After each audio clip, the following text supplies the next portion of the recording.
Hi hello നമസ്കാരം, എല്ലാവർക്കും എൻ്റെ ചാനലിലോട്ട് സ്വാഗതം.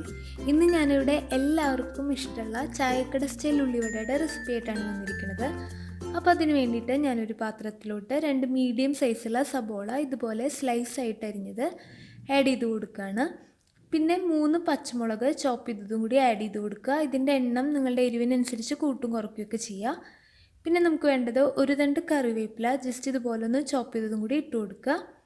അതിനുശേഷം ഞാൻ ഇതിലോട്ടൊരു മീഡിയം സൈസുള്ള ഇഞ്ചി ഇതുപോലെ കനം കുറച്ച് അരിഞ്ഞതും കൂടി ആഡ് ചെയ്ത് കൊടുക്കുകയാണ്. ഇനി ഇത് നല്ലപോലെ ഒന്ന് മിക്സ് ചെയ്തെടുക്കുക. ഇത് നന്നായിട്ട് മിക്സ് ചെയ്തെടുത്തതിന് ശേഷം ഞാൻ ഇതിലോട്ട് 1/2 ടീസ്പൂൺ ഉപ്പ് ആഡ് ചെയ്ത് കൊടുക്കുകയാണ്. ഉപ്പ് ആഡ് ചെയ്ത് കൊടുത്തതിന് ശേഷം വീണ്ടും നല്ലപോലെ ഒന്ന് മിക്സ് ചെയ്തെടുക്കുക. ഉപ്പൊക്കെ നല്ലപോലെ മിക്സായി വന്നതിന് ശേഷം നമുക്കിതിലോട്ട് 1 ഗ്ലാസ് മൈദ ആഡ് ചെയ്ത് കൊടുക്കാം. ഇത് 200 ഗ്രാം മൈദയുണ്ട്. പിന്നെ ഇതിലോട്ട് 2 ടീസ്പൂൺ അരിപ്പൊടിയും കൂടി ആഡ് ചെയ്ത് കൊടുത്തതിന് ശേഷം നമുക്ക് ഒരു 1/4 ടീസ്പൂൺ ബേക്കിംഗ് സോഡയും കൂടി ഇട്ട് കൊടുക്കാം. ഇനി ഇത് നല്ലപോലെ ഒന്ന് മിക്സ് ചെയ്തെടുക്കുക. ഈ ബേക്കിംഗ് സോഡ ആഡ് ചെയ്യണത് എന്തിനാണെന്ന് വെച്ചാൽ ഇതിൻ്റെ ഉൾഭാഗം ഉള്ളിവടയുടെ ഉൾഭാഗമൊക്കെ നല്ല സോഫ്റ്റായിട്ട് കിട്ടാൻ വേണ്ടിയിട്ടാണ്. ഇനി ഇതിലേക്ക് കുറച്ച് വെള്ളം ആഡ് ചെയ്ത് കൊടുത്തിട്ട് നല്ലപോലെ ഒന്ന് യോജിപ്പിച്ചെടുക്കുക. ആദ്യം തന്നെ ഒരുപാടങ്ങ് വെള്ളം ഒഴിച്ചു കൊടുക്കരുത്. നമുക്ക് വേണ്ട ഒരു കൺസിസ്റ്റൻസി ആവുന്ന വരെ നോക്കിയിട്ട് വെള്ളം ചേർത്ത് കൊടുക്കുക. ഇപ്പോൾ ഇതിന് വേണ്ട ഒരു കൺസിസ്റ്റൻസി ആയിട്ട് വന്നിട്ടുണ്ട്. ഇനി ഞാനിതിൻ്റെ ഉപ്പൊക്കെ ഒന്ന് നോക്കട്ടെ, എന്നിട്ട് കുറവാണെങ്കിൽ നമുക്ക് ആഡ് ചെയ്ത് കൊടുക്കാം. ഇപ്പോൾ ഞാൻ ഉപ്പ് നോക്കിയപ്പോൾ കുറച്ച് കുറവായിരുന്നു, അപ്പോൾ ഞാനൊരു 1/4 ടീസ്പൂണും കൂടി ആഡ് ചെയ്ത് കൊടുക്കുകയാണ്. ഇനി ഇത് നന്നായിട്ടൊന്ന് മിക്സ് ചെയ്തെടുക്കുക. ഇത് നന്നായിട്ട് മിക്സായി വന്നതിന് ശേഷം ഞാനൊരു 1.5 മണിക്കൂർ നേരത്തേക്ക് മാറ്റി വയ്ക്കുകയാണ്. ഇതെന്തിനാണ് ഇങ്ങനെ ചെയ്യണമെന്ന് വെച്ചാൽ ഉള്ളിവട നല്ല സോഫ്റ്റായിട്ട് കിട്ടാൻ വേണ്ടിയിട്ടാണ്.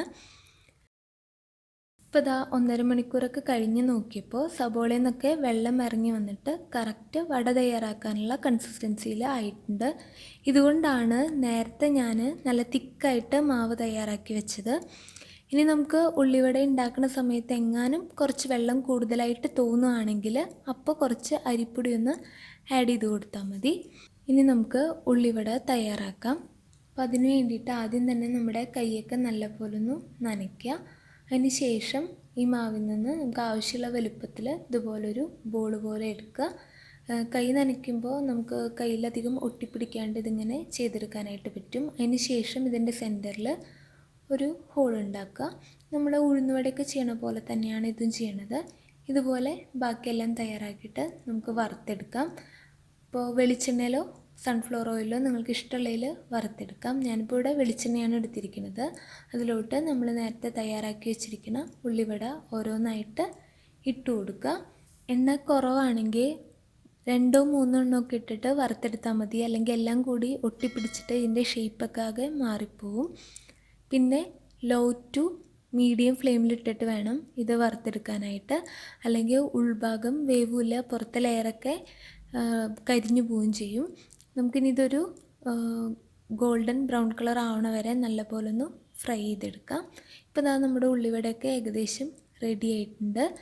ഇത് വളരെ സിമ്പിളായിട്ട് എല്ലാവർക്കും തയ്യാറാക്കാൻ പറ്റിയൊരു റെസിപ്പിയാണ്.